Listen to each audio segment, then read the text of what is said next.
อนของหลวงพ่อทำให้เขาเริ่มเข้าใจว่าทุกคำโกหกแม้เล็กน้อยก็ทำให้ชีวิตติดขัดได้ชาดกเรื่อง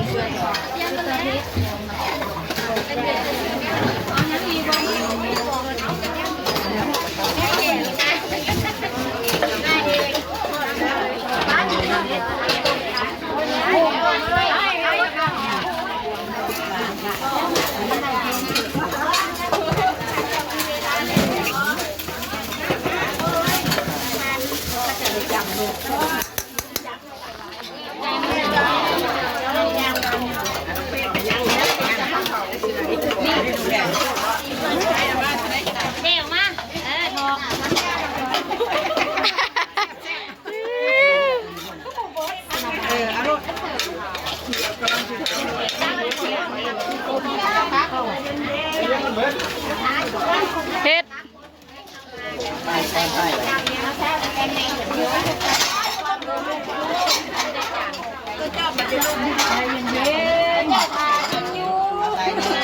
เจ้าบริษัทขายที่นี่เดี๋ยวน้อยเดี๋ยวนี้เจ้าบริษัทใส่ดอกเย็นๆราคาตำหูราคาเดินไปสำนักเอาไปอยากขายเด็กป้าเกิดที่โรงเรียนมันก็ดีกันนะเนาะอย่างคนทำเยอะมากมันจะเห็น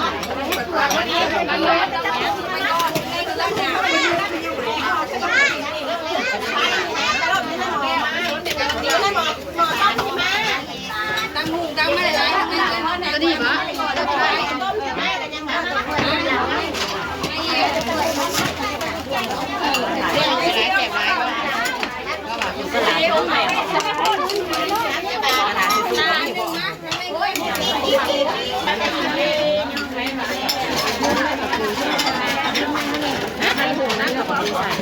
กระแป้งได้กระแป้งพ่อได้เท้าหน่ะลายเนี่ยสะออนตะมะฮงแต่บ้างอะไรไปก็นั่งกินอยู่ตากระโดดนะขาตัวนี้ก็นั่งกินกินแล้วอึกกระสิอึกกระถึกสิยังใส่กินโคกก็คือเงินงานเลยได้ตามเพื่อนใส่ร้าน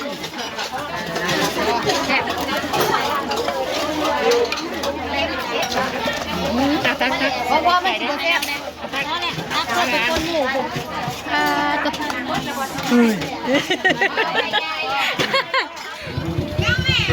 บอกว่าทั้งไม่ดีหรือสัญญาว่าจะพาไปเที่ยวแต่ไม่ทำ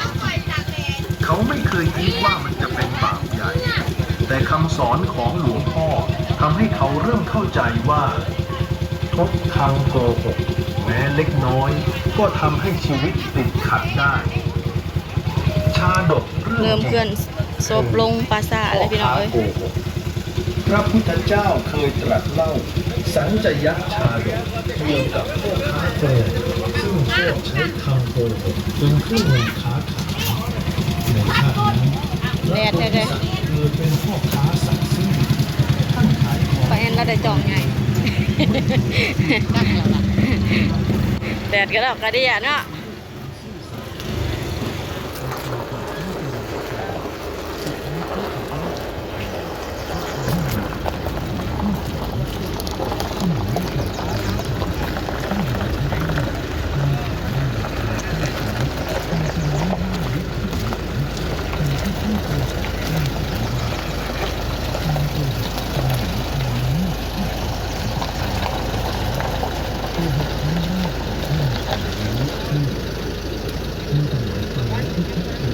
โอ้ยบ่ได้ทั้งบวชทั้งอุ้มลูกนะพี่น้องก็จักว่าแม่นมันบ่อยู่น้ำไผ่บ่ เวลาพ่อพูดอะไรลูกชายไม่ค่อยเชื่อกัน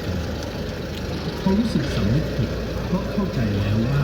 การพูดแม้เพียงเล็กน้อยแต่ถ้าเป็นการโกหก ก็ทำลายใจผู้อื่นได้มากกว่าที่คิด แต่แม่นบ่มีจอก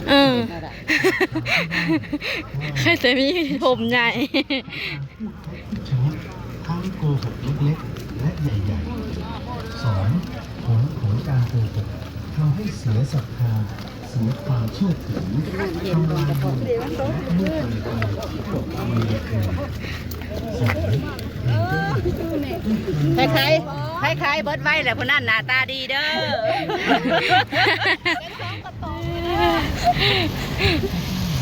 การโกหกทำให้สมาธิและเงินไปสมชัย รถจะจอดเนาะ รถมันฉลาดกว่าคน มันมาก่อนคน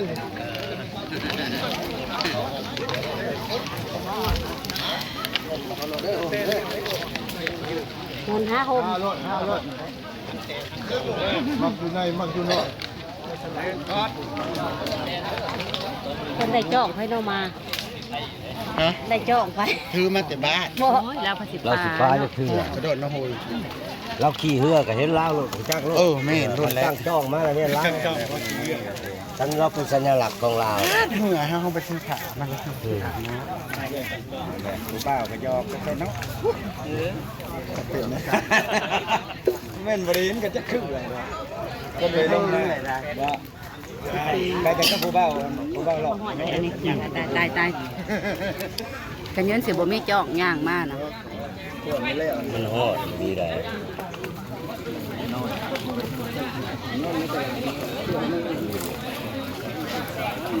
อน พูดทำไม นี่เนาะตัวนี้ลูกใครวะบ่ได้กินน้ำตั้งแต่เช้าเพราะจะหากินแต่น้ำแม่ลูกอีวันบ่นี่เนาะ บวชแล้วพ่อมันพ่อมันกระบวช พ่อมัน แล้ว ยั พ่ ง อ อ มัน ยู่ กระบวชแล้ววะ เงินของใคร บวชหวังยายมันก็ยังบวช ไม่แต่ที่กันนี้อาจจะภาพด้วยท่านอนาสาเชนีมาบอก มันเคย ภาพเกี่ยวกับอนาดอกไม้จันทร์นะแล้วเราบอกแล้วอะไรก็ดีก็แล้วแล้วนั่งอยู่ห้อง มีแต่เที่ยวลงมาจันทูผ่ามันกระตุ้นมันนี่ดอกเนาะมันแดดมันกระบอกห้องดอกมันเย็นพี่น้องเฮามันสิทายรูปก็ทายตั้งเรื่องเราก็ได้ตั้งเรื่องเลยกันลูกไว้ใจไรคนสิน้ำหาไว้ใกล้ๆรถคนขั้วหาอะไรก็เห็นนั่นลูกร้านเอาน้ำให้ จะเจี๊ยบบนไว้ เห็นเบอร์ทุกสิ่งทุกอย่างขันหนักขันพูดตัวนี้เบอร์เอาเลยเอาโลดไปนี่จะพูดนั่นคำคนแก่เลยร้านมากจะพูดลูกร้านลายจะเก็บกันจะเก็บพันนาแก้วยังไงลูกเขาพันนาก็มาหอบ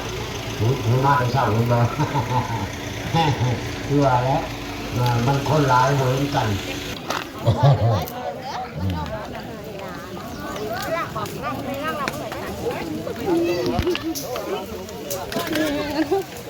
โอ้หนุกลายร้านลาย